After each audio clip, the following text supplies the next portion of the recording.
Hello guys, বন্ধুরা কেমন আছো তোমরা? আশা করি সবাই ভালো আছো। আমার নাম হচ্ছে কৃষ্ণ। তো বন্ধুরা, তোমরা সবাই তো জানো কি আমি 365 দিনে 365টা ব্লগ ভিডিও আপলোড করার চ্যালেঞ্জ নিয়েছি। তো আমার এটা ব্লগ নাম্বার 2।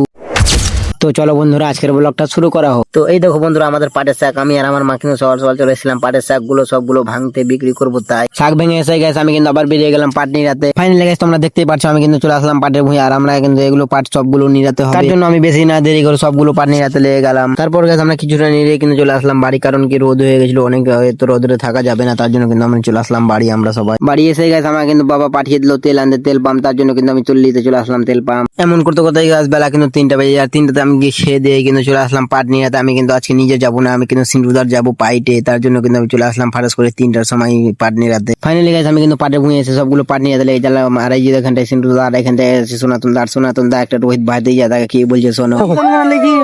তোর মা কালে চলে আসবো জয়া